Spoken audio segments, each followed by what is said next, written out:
For most visitors to Rome, without a doubt, a must-see is the Sistine Chapel at the Vatican. And while that is probably the most famous and arguably the most beautiful chapel in Rome, in a city with nearly 1,000 churches, as you might imagine, there are plenty more chapels you could see. In this video, I'm going to share with you 5 absolutely stunning chapels in Rome that most people have no idea even exist. So you could call these secret spots just because you really have to know where they are, but once you know where they are, you can easily visit them, and that is what I want to show you how to do in this video.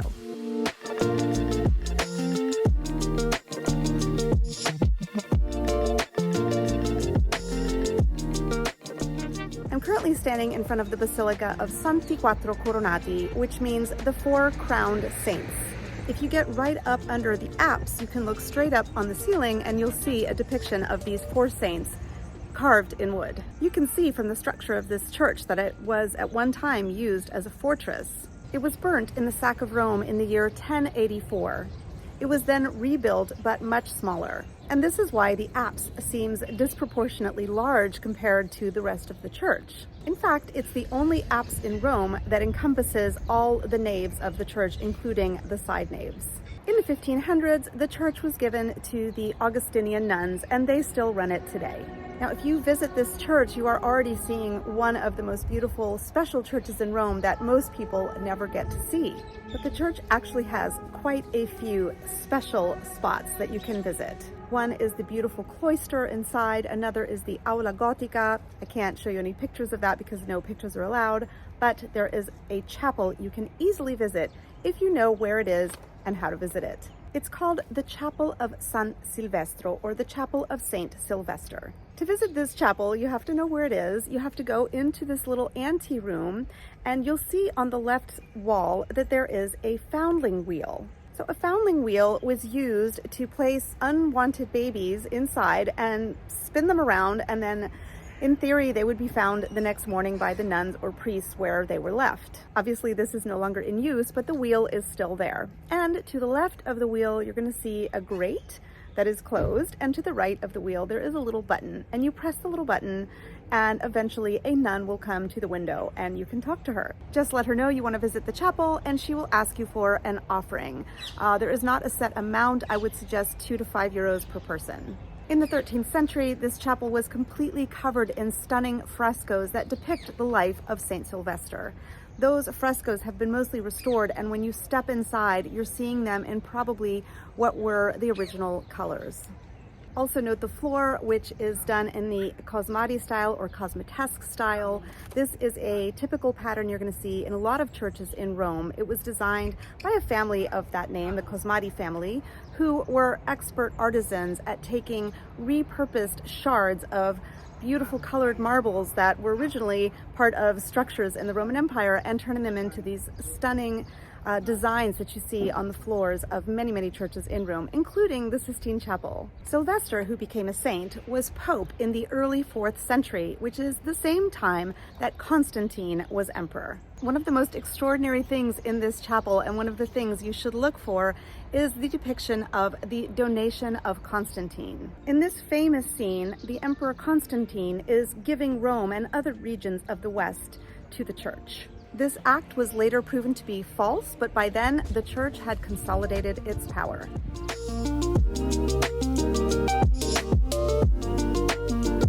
The next chapel I want to tell you about is here at the Vatican.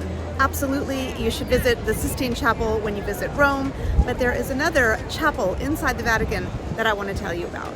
Like the Sistine Chapel, the chapel that I want to tell you about is inside the Vatican museums, not inside St. Peter's Basilica. Before the Sistine Chapel became the chapel of the Pope, there was the Niccoline Chapel, and it's named for Pope Nicholas V, who had it built to be his personal chapel. When Pope Nicholas V had this chapel made for him, he assigned one of the premier artists of the day to cover it in frescoes. Fra Angelico, also known as Beato Angelico, made some beautiful frescoes that are still visible in their vibrant colors today in this chapel. These frescoes depict the 2 earliest martyrs in the Catholic Church, Saint Stephen and Saint Lawrence. So how can you visit this stunning chapel? Well, it is not available on any normal tour of the Vatican museums, but you can book it as a special tour. So you can either book it through the Vatican museums or through a tour company that will take you on a special tour that includes this room. Below in the description, I've got a page about this with links to how you can book. This is not an inexpensive tour. Arguably, it would be the most expensive of the 5 chapels that I'm sharing with you on this video. But it is really an amazing chapel and I wanted to share it with you. So if you have the chance to go visit it, I hope you will do so.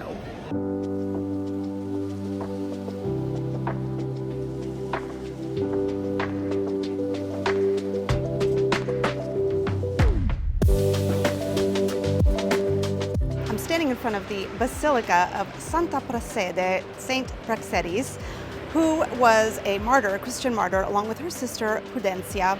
They were daughters of the Senator Prudence, who was famously known as the first Christian convert of St. Peter. This basilica is just a few steps away from Santa Maria Maggiore, arguably one of the most beautiful basilicas in Rome. But this basilica is a little less known, and it is equally as stunning for other reasons. And what I want to show you today is the chapel that is just out of this world. Because this church is so incredible, I am also going to show you a little bit of the church, even though the focus today is on the chapel. So let's head inside.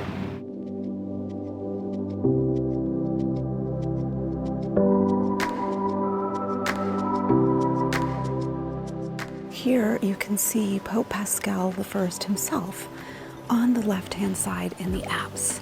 He has a square nimbus, which indicates that he was alive when this mosaic was done. By the way, while you're in this church, you might want to check out this little funerary monument that was done by a very young, teenaged Gian Lorenzo Bernini. Guys, there's a lot I could tell you about this church. It's just so beautiful. The floor is cosmatesque. However, it was redone in recent centuries, so it's not the original cosmatesque floors. It's still really beautiful. But there's a chapel in here, and it is dedicated to Saint Zeno, who was one of the Christian martyrs, and also to the mother of Pope Paschal I, who's the pope that was responsible for this incredible revival of this church, and the mosaics here, and the chapel that we're about to see. So let's go check it out. Now, if we head over here to this chapel, the St. Zeno Chapel, this is arguably one of the most stunning places you can visit in Rome, in particular if you do enjoy Byzantine art. So first of all, the columns, this marble, this granite, is from Africa, and we can see the Byzantine mosaics already on the outside of the chapel here. Got a mix of saints, and there's Santa Prassede, of course, and also Jesus Christ on top.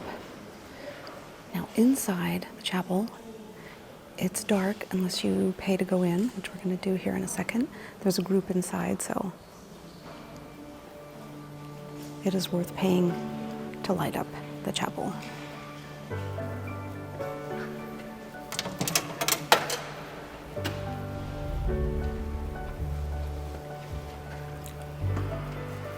Look at this floor. It's the original.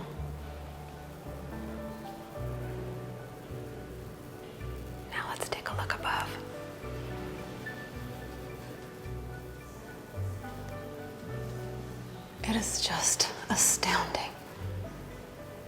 So here we have Agnes, Santa Praxedes, Santa Prudencia, and there's Theodora, who is Pascal's mother, and she also has a square nimbus because she was alive at the time that this was made.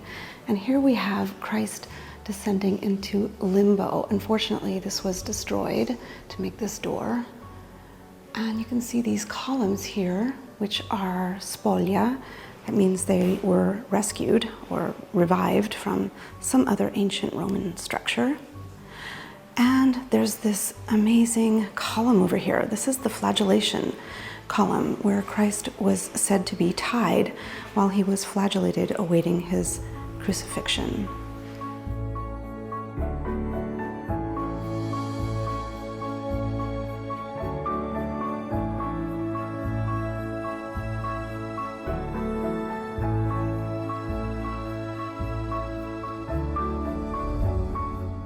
The next hidden chapel that I want to show you is right here inside of this theater.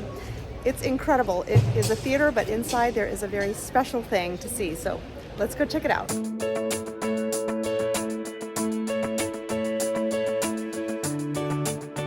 Okay, so we are here in the chapel of St. Catherine of Siena. This is actually where she died in the year 1380. Now she is buried in the church of Santa Maria sopra Minerva. She's actually under the main altar, but you can come here and visit this space, which is where she lived and died. St. Catherine was the patron saint of Italy, together with St. Francis of Assisi, of course. And this chapel is a really special, beautiful place. And the funny thing is that it's actually inside of this theater, so you have to know that it's here. So you just go up to the front of this theater and come on in during the day, obviously not while there's a show, and ask them to see the chapel, and they'll turn the lights on for you. And it is a really special, beautiful place. And there are some other relics in this space also. So it is free to visit this chapel. You don't have to pay anything. You just ask them and they'll turn the lights on. You just come on in.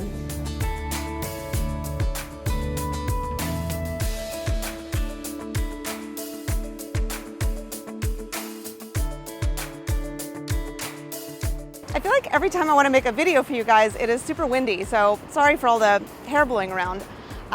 So what is the Scala Santa, or Scala Sancta as it's called in Latin? The Scala Santa means holy stairs. This is the holy staircase that supposedly Jesus walked up to meet Pontius Pilate from Jerusalem. These stairs were brought here from Jerusalem by the mother of Emperor Constantine. Her name was Saint Helena, and she gathered relics and she brought many of them here to Rome in the 4th century. The Scala Santa is a set of 28 marble steps that you can visit, and you can actually climb them. The only way to go up the Scala Santa, the holy staircase, is on your knees. Anybody can do this. You do not have to be a Catholic, you do not have to be a person of faith. You can visit the Scala Santa as long as you go up them on your knees. It's a very spiritual thing, in my opinion, whether you're religious or not. It's a beautiful and special thing to do in Rome. Now, you can also visit this staircase, but not climb it on your knees. You can go up either side. There's a staircase on either side. You can come here to the holy staircase, and whether you climb them on your knees or go up either of the side staircases, normally you can reach the top to visit this amazing chapel that most people have no idea exists. So before the Sistine Chapel, which was the private chapel of Pope Sixtus IV, for whom it's named, there was the Niccoline Chapel, which we've talked about in this video, and that was the chapel for Pope Nicholas V. This chapel was the very first papal chapel ever, and it's called the Sancta Sanctorum, the holiest of holies. So let's go take a look at the Sancta Sanctorum Chapel. It is amazing. Here we go.